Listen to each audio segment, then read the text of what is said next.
and greetings and welcome to another live broadcast of VICC Notes here on WUVI Radio FM 97.3, streaming at wuvi.uvi.edu.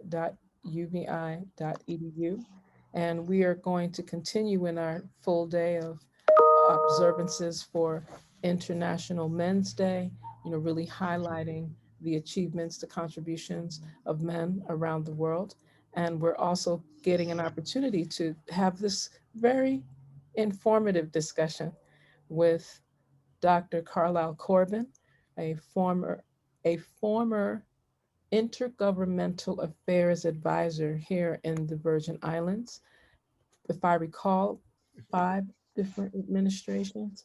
I might be off on the number. You can correct me. But I just want to welcome you to VICC Notes for us to just have, another informative discussion on some political things, some social affairs, and of course, education. So thank you so much, Dr. Corbin, for joining us. Oh, it's my pleasure always. So ideally, we were hoping to continue part of our discussion that have taken place in various settings. We've had the joy and privilege of, seeing you do presentations around particular governmental and social political affairs linked to the Virgin Islands, whether it's at the Caribbean Studies Association and, different settings, different activities that have taken place, with our colleagues and comrades in Bonaire, bringing other non-independent, non-sovereign small island nation states together to have this discussion around, governance, political affairs, etc. So just would like for you to just kind of set the tone for some of the things you've been involved in, some of the work that you're doing, and some of the highlights that you see is very important. Please. Thank you for your kind words. I would like to just say that I did. You're right. I was five. It was 5 governors that I worked for, from beginning with governors, the premier governor Cyril Emmanuel King, and through Governor Turnbull. And as they say, demitted office at that time, having served as the governor's representatives to regional organizations, global international organizations, and in particular the United Nations. And within that, you have also the Decolonization Committee, which addresses the issues of political and constitutional development for all of our territories, U.S. territories, British territories, French, Dutch, etc. Now, of course, in what we are doing, and since I've left office, I have been involved in, on a broader scale, uh, in doing some of the work that we've been doing with linking the political and constitutional evolution of territories, both in the Caribbean and Pacific. So we're looking at the island territories and Mhm. the very unique category of small island territories that have yet to have achieved the full measure of self-government, and which of course is defined as independence, free association, or integration. And so a number of territories are moving in that direction, one of those three. And so I've been engaged in working along the lines with a number of them in the Caribbean, with Curacao, Aruba, and also with Bonaire most recently, where we just finished a self-governance assessment that will be unveiled apparently in the next week or so. And of course, we did one for Curacao some year 2013, I believe, 2012. But we also been working in the Pacific region, particularly with French Polynesia Mhm. and with Guam, and in particular also with third territory, Norfolk Islands, which is an external territory of Australia. So we've done self-governance assessments in all of those places, and to examine the essentially the status quo, to look at where there are deficiencies within that, so that territories can have a baseline as to how to move forward. And I think that is something very, very important, very useful. French Polynesia used that baseline to be instated on the United Nations list. Oh, Others, no, that's important to hear because that was the segment. I believe that's the same thing that Bonaire is moving towards as well, correct? Yeah, Bonaire has an interest in that, and they've been working very carefully. Our colleague, of course, James Finney's, Mhm. is the one who has worked on this very strongly in Bonaire with his NGO, and they've been working diligently over time with various governments to try to engage the Kingdom of the Netherlands in a way that would give them an opportunity to exercise their right to self-determination. And that, of course, over time, and our assessment actually examined that in a very critical sense because it showed where, in fact, there were some major impediments put in the way for them to get to where they are now is actually something which they've actually voted against in the referendum on several occasions, but it still was forced upon them. So those are that kind of a scenario is played out in a number of the non-independent territories around the world. In Guam, for example, you have a situation of hyper-militarization where you have large military bases present that effectively are there for the purpose of, in these days and times, watching China, which of course is the way that people are looking at it, and of course placing people in harm's way in many ways. So, in the context of the United Nations, there are clear resolutions on this question over the years, which have effectively addressed all of these issues. And that's part of the work that I did in government. And then later, in terms of outside of government, looking at uh, fashioning recommendations of the international community to at least give a timetable, to give a plan of action for us to move forward in our political and constitutional evolution. In some territories, it is moved quicker. In other territories, as our own, it has not moved as quick. But the idea is to ensure that the right is there, and we can avail ourselves of the work that has been done, and we will proceed when that actually happens. And thank you for sharing that clarity. On another perspective, would you be so kind to highlight like that distinction between some of the actions that may have been engaged here in the VI and similar non self-governing territories with sovereign rule by outside agencies?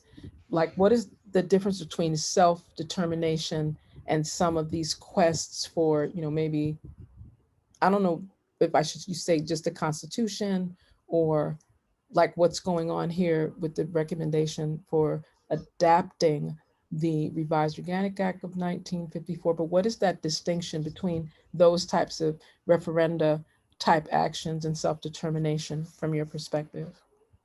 Hmm. That's a very complicated question.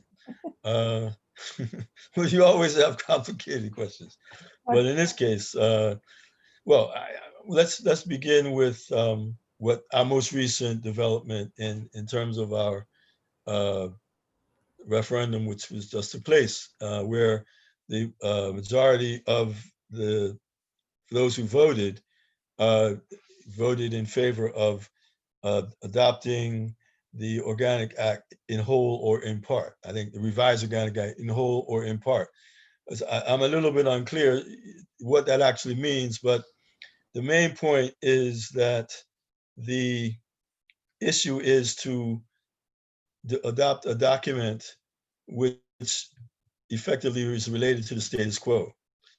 A concern that has been expressed is that does this mean that we are legitimizing the status quo and then setting aside the fact that the status quo has always been considered preparatory to a permanent status. And we know what a permanent status is by reading the White House reports on Puerto Rico, for example, which effectively provide the status quo as independence, free association, or integration, which would be statehood in the U.S. context. Now, this is something which we will find out once, if in fact we do have the opportunity for a convention, which probably would be legislated, was required to be legislated by the next legislature, presumably, if they'd make that decision. And we'll see what happens from there. But the main thing is, there's always been the advocacy for dealing with the political status first, and then dealing with the Constitution after the status is chosen. And of course, part of the reason I think why we've had 5 conventions and we've not been able to conclude a constitution is in large measure because those conventions have been based on the current status. Now, if we are seeking to do a status first, then we would be able to write the Constitution on the basis of what we would have selected. But that's not what has been determined, and so we move on from there. But of course, in the context of self-determination, you have this issue being addressed in many places. And Puerto Rico, just for example, as you know, had a referendum on statehood. So they chose one of the 3 options, and that was internally politically motivated by the statehood party being in power in both the houses of their legislature as well as the governor's office, and the delegate and the resident commission of the Congress. So they had an ability to fashion this. Statehood was adopted, I think, by 52, 53% of the voters, those who voted, I think. And so the issue is whether or not that's sufficient to bring the issue to Washington, and perhaps they're still going to do that. But the question is, they're dealing with it in that way. Now, based on the elections in Puerto Rico now, with the Independence Party having gained significant additional political support, and several other political parties as well. So you no longer have the 2-party system as we knew it in Puerto Rico. We have a much more diversified and more complicated scenario. If we look, of course, with respect to the Dutch, we have the same issue as we know from Bonaire, St. Eustatius, which is right across the way from St. Croix. It's very interesting. The history of St. Croix and St. Eustatius is a very fascinating one. If you go to St. Eustatius or Statia, and you see people that look familiar, the history will tell you why that is the case. The first ship from the Netherlands was a Dutch ship bringing passengers to Statia. Also came to St. Croix. The second stop was St. Croix. They dropped half the family in one and half the family in the other. This is a history that we should probably know a little bit more about. But in any case, Statia, Saba, and Bonaire are the 3 public entities, and they're kind of like in a very low level of a partial integration status. The larger ones, Sint Maarten, Curaçao, Aruba, are autonomous countries, but they're really not fully autonomous. So all of these there's still this continual political debate, discussion, and intrigue over whether or not these places have full political rights. Obviously, the public entities do not, but whether or not the other 3 have full autonomy, it's clear that they do not. So the question is what to do about it. And so in any case, all of these areas are subject to continual discussion. And Guam, of course, in the Pacific, is going through its own internal process of political status evolution. With a referendum coming, we're not sure when, but they have identified the options they have set aside the status quo, and their options are independence, free association, or statehood. So because they recognize that status quo does not meet their requirements, they have outlived it, and then they need to move forward. So that is something which is happening there.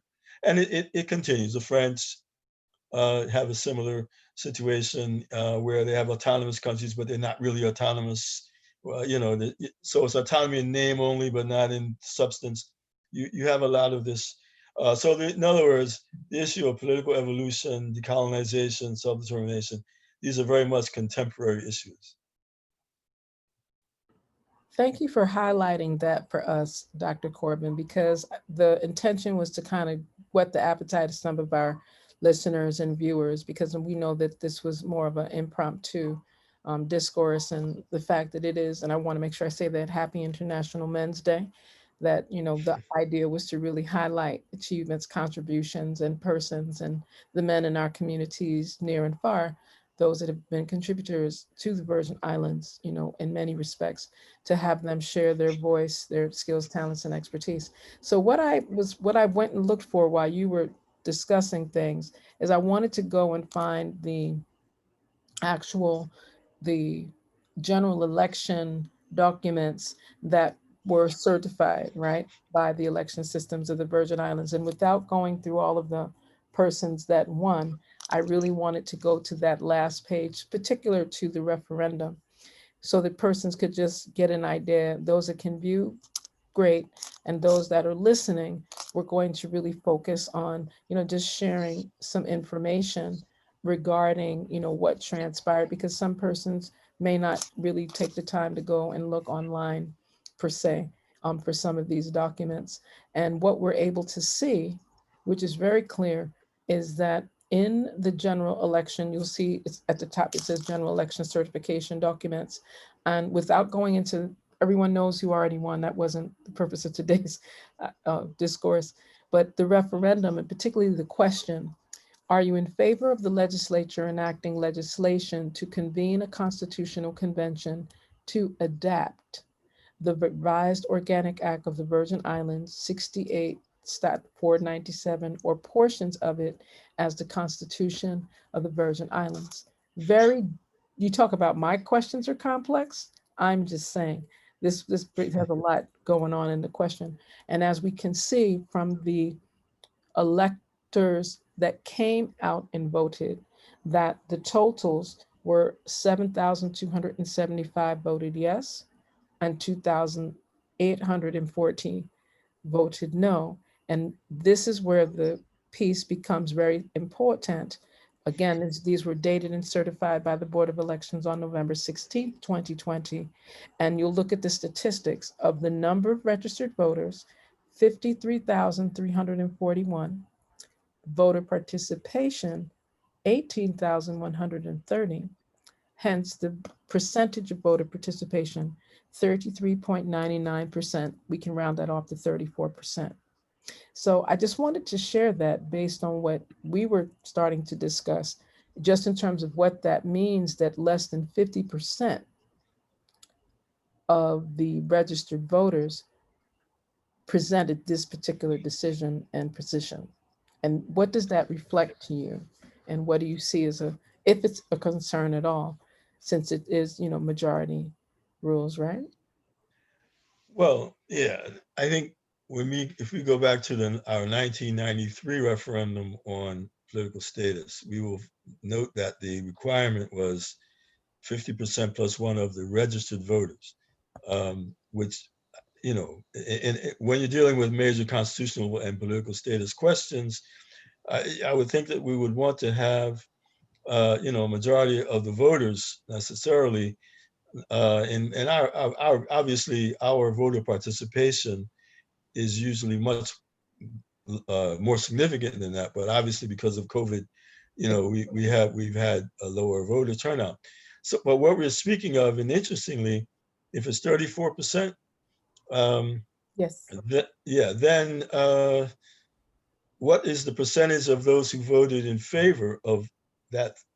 From that 34%, it may be even far less in terms of those who voted in favor. And then also, which is something that comes up in Puerto Rico, and I haven't examined our referendum results yet, but the question is, what about blank ballots? And I think that you find in Puerto Rico referenda, there's always a case where there are blank ballots cast on referendum issues. In their case, for political reasons, for expression of not being in favor of the question being even on the ballot. I think for whatever reason, but I think I'm not certain as to how many people voted for people but left that one blank. So we got to factor that in, I think, as well. Okay, Uh, very good point. yeah. So but the point, I guess, is that you know the way in which it was done. Is now a fact. It's a fait accompli, but it also gives the next legislature the opportunity to determine how they wish to proceed. Um, Based on the laws that there is a requirement for, unless they change the law, that would have to be done in Congress.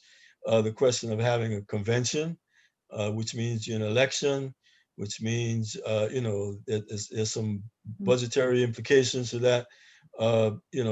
These kinds of things, which those who often have problems with money being spent on certain things, mm, will be interesting to see what they have to say about that.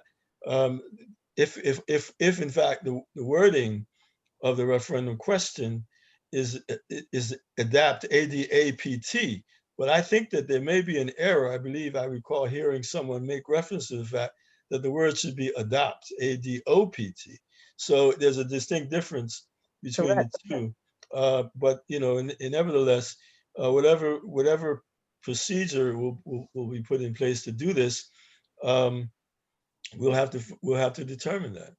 Right. Well, I just wanted us to just kind of provide a glimpse, if you will, of some of these pieces. I really didn't intend for us to have a lengthy discourse because, this is something that we could easily create a panel, do a webinar, because there's a lot that you've shared just in providing persons information to understand, referendum and that process, constitutional development, status, referenda, etc., and just what has transpired, what, making the comparisons to Puerto Rico, Guam, and other parts of the world that are going through this same constitutional development, reorganizing their status relationships. So please share what would be your closing reflections, your statements, and things that we could be working on until the next time that we have you join us again. Well, I think maybe it may be useful to for us to examine our current situation not in isolation from the rest, but rather that we are going through a period of evolution which other places are also going through, and there it's important. The course that I have taught at the University of Guam deals this clearly in a comparative sense. So we look at constitutional and political evolution of territories globally, particularly small island territories. And this is something that's very useful and helpful because, in effect, many of the laws that are enacted and experiences that are gained elsewhere could be very useful for us as we move forward.